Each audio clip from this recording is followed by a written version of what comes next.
सरकारनं एखादा नियोजित कार्यक्रम ठरवला आहे तर आपल्याला काय त्याच्यामध्ये दुःखी असण्याचं किंवा हस्तक्षेप करण्याचं काही गरज नाही आहे. कारण सरकारने ठरवलं म्हणल्यावर सरकार करणारच. चांगली गोष्ट आहे. जयंतीच्या निमित्तानं पण अहिल्यादेवींच्या जयंतीच्या निमित्तानं पण सगळ्यांना आपण खूप खूप आजच शुभेच्छा देऊयात. पण सरकारनं जर आता कॅबिनेट घ्यायचीच जर ठरवलं असेल मात्र तेवढा आरक्षणाचा निर्णय घ्यावा त्यांनी.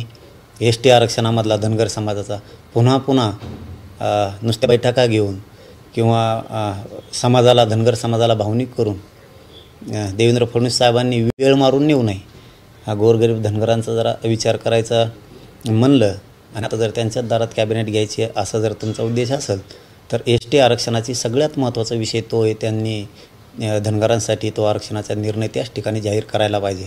नसता तिथं येऊन समाजाचा अपमानच करून गेले असा अर्थ होईल. गोरगरिबाला न्याय धनगराला द्यायचं काम STत धनगराला आरक्षण देऊन त्या दिवशी फडणवीस साहेबांनी करावं. न्याय धनगराला द्यायचं काम STत धनगराला आरक्षण देऊन त्या दिवशी फडणवीस साहेबांनी करावं. धनगर समाजाला STतून आरक्षण देण्याची मागणी तशी जुनी आहे. मात्र धनगर समाजाचे जे नेते आहेत ते सध्या ती लढाई न लढता मराठ्यांना ओबीसी नको हीच लढाई जास्त लढण्यात वेळ घालवतात. काय असतं आता विचार असते ज्याचे त्याचे. आणि आम्ही आजच नाही तर 2 वर्षापासून हे आंदोलन सुरू आहे तेव्हापासून सांगतो. मराठा आरक्षणाचं आंदोलन 2 वर्षापासून सुरू आहे. आम्ही त्यांना विरोधक मानलंच नाही आणि कधी मानणार पण नाहीत. कारण त्यांची आणि आमची लढाईच नाही आहे. आम्ही ओबीसी आरक्षणात त्यांचा वेगळा प्रवर्ग आहे. आमच्यामुळं धनगर आरक्षणाला धक्काच लागत नाही. पण आता सवय काय कायला सवय काय म्हणतात ना ते जित्याची खोड मेल्याशिवाय जात नसती तसं एखाद्याला खोड असते ती जाणून बुजून जातीवाद करायची. त्याला आपण कारण टाकून द्यायचं. त्याला काय महत्त्व द्यायचं एवढं. काम जातीवादाने पोट नाही भरत. काम असं करायचं की लोकांच्या मनात बसलं पाहिजे. जसं की आमचं मराठा आरक्षणाचं आंदोलन आंतरवालीला सुरू झालं आणि सरकारने आम्हाला सांगितलं की आम्ही मराठ्यांच्या मुलीला मोफत शिक्षण करतो. म्हणजे जातीचा वादाचा फरक सांगतो तुम्हाला. जातीवादाचा फरक काय असतो ते मी आणि माझा समाज आम्ही कधीच जातीवाद नाही केला. कधीच आणि कधी आयुष्यात करणार पण नाही.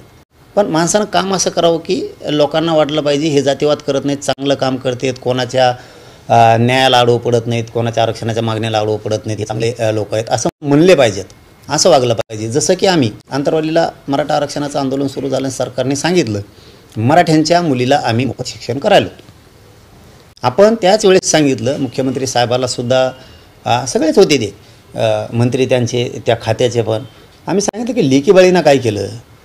मराठ्यांच्या लेकी बाळीला मोफत शिक्षण द्यायचं तर सगळ्याच जातीच्या द्या ना.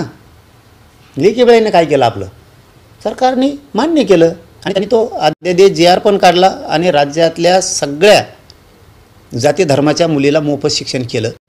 आम्ही जातीवाद नाही बघितला तिथं. कारण तिथं आम्ही काय म्हणलो नाही.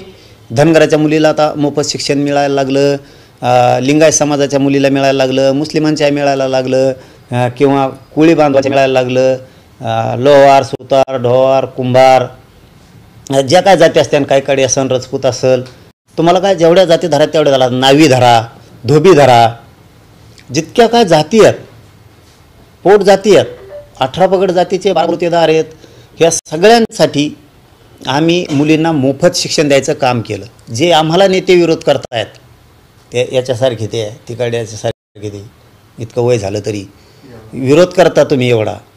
आमचं आरक्षण देऊ नये म्हणून आम्ही नाही लेकी बाळीसाठी तुमच्या केला. माळी समाजाच्या बी लेकीला मोफत शिक्षण झालं. सगळ्या जाती धर्माच्या किती जाती सांगू कारण 400 450 जाती आहेत. सगळ्या जातीच्या लेकी बाळींसाठी आम्ही मोफत कारण आम्हाला आरक्षण देऊ नये म्हणून. यांनी काय केलं ओबीसीसाठी. आम्ही तरी त्यांच्या लेकी बाळीसाठी मोफत शिक्षण केलं. यांनी काय केलं 70 वर्षात यांनी काय केलं त्यांच्या जातीसाठी.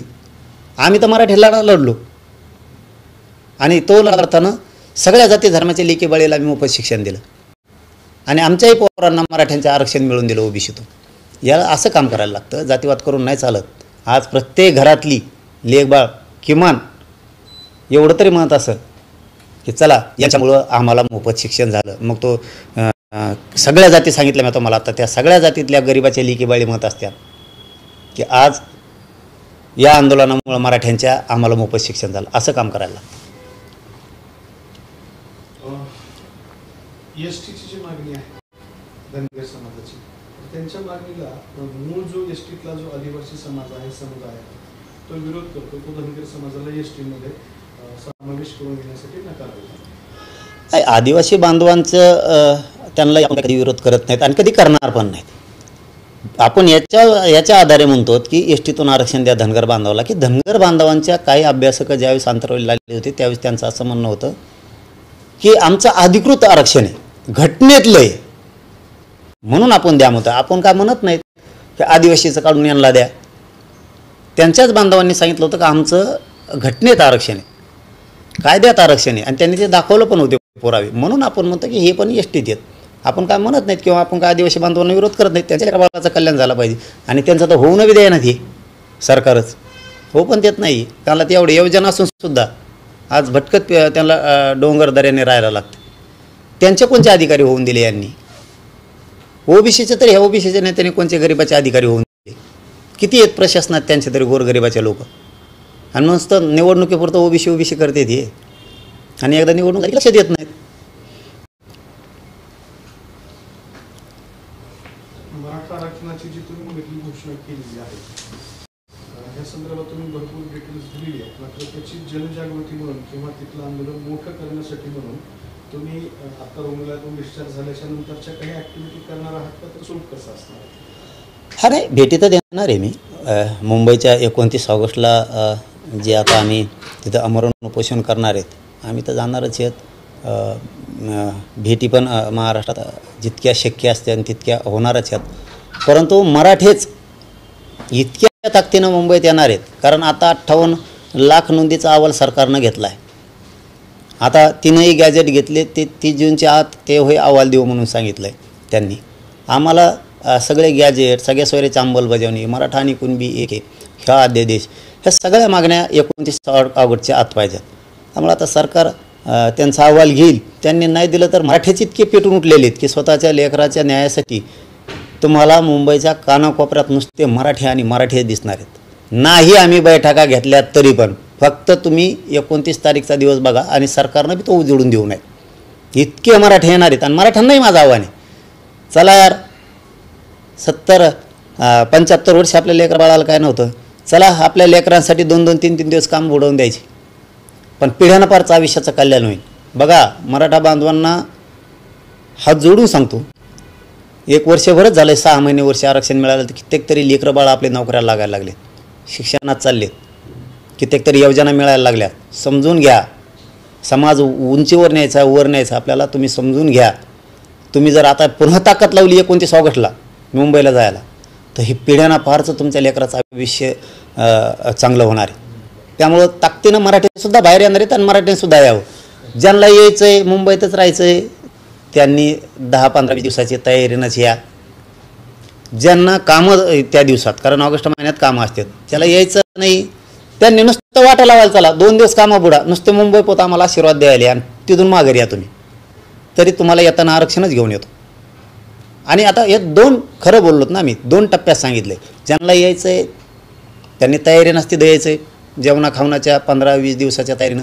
आणि ज्यांना यायचं नाही, ज्यांना इथं काम आहे शेतात, त्यांनी फक्त आम्हाला सोडायला.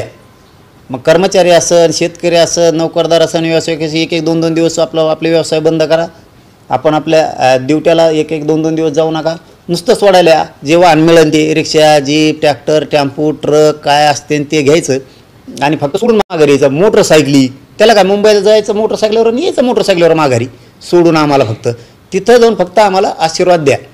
साधी आणि सोपी प्रक्रिया. आणि तुम्ही हे 2 दिवसाचा जर उठाव केला तर आपल्या लेकराच्या पदरात आयुष्याचं कल्याण पडलं. म्हणून ताकदीनं सगळ्या मराठ्यांनी, आणि मराठी येणार आहेत सांगायची गरज नाही. आपण पाठीमागे गेलो मुंबईला, त्याच्यापेक्षा चौपट होणार यावेळेस. बघा, तुम्ही लिहून ठेवा. एकीकडे तुमचा हा संघर्ष किंवा थोडक्यात आरक्षणासाठीचं युद्ध सुरू आहे, तर दुसऱ्या बाजूला भारत पाकिस्तान सीमेवरती युद्धाचे ढग दाटून आलेले आहेत. दोन्ही देशातले संबंध कमालीचे ताणलेले आहेत. काय तुमची प्रतिक्रिया? झालंय त्या दिवशीच आम्ही निषेध केला आहे. घडले ते वाईट घडलंय, यांना मारूनच टाकायला पाहिजे. पण आता बोलून सुद्धा उपयोग नाही, ते मारितच नाहीत, फक्त टीव्हीवर दिसते ती म्हणून पळालेली.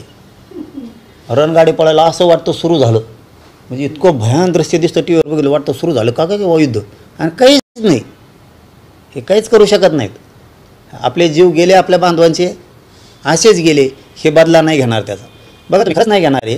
ते नुसते मनं पळी तिकून तिकडं तिकून इकडं, पाणी थांबिलं आमकं केलं, पाणी थांबायला तळत नाही, थांबिता कुठं, नुसतं तळच नाही, खाली नाही, वर नाही, बांधारा नाही, शेततळं नाही, काहीच नाही, गोटे गाटे सुद्धा टाकले नाहीत नदीला आडी. पाणी थांबून कसं, आणि नुसते सांगत आहेत तिकडं आणीबाणी सुरू झाली पाण्याची, आणि पाणी तर सनाट वाहत आहे. आणीबाणी कुठून सुरू झाली, तुम्ही बांधल्यावर तरी ते बंद होईल, पण ते बांधलंच नाही, बंद होईल कुठे काय. ते असं म्हणजे जीवाशी नाही खेळलं पाहिजे, जनतेच्या जीवाशी नाही खेळला पाहिजे. बदला घेतला पाहिजे.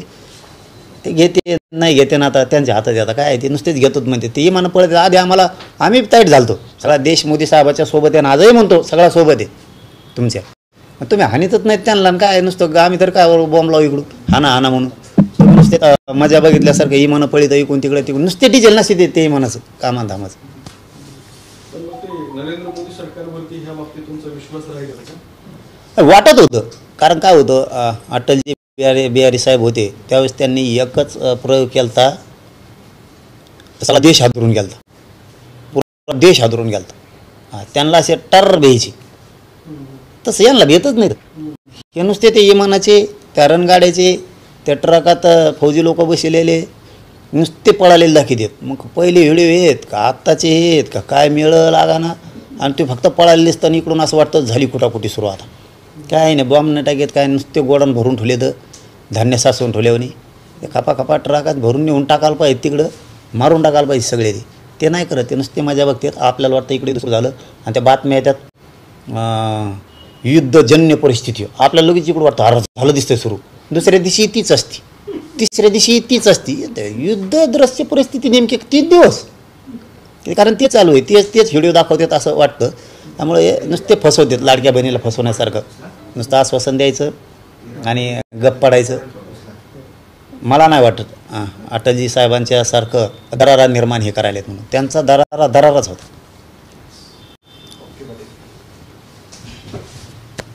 धन्यवाद. हॅलो, नमस्कार.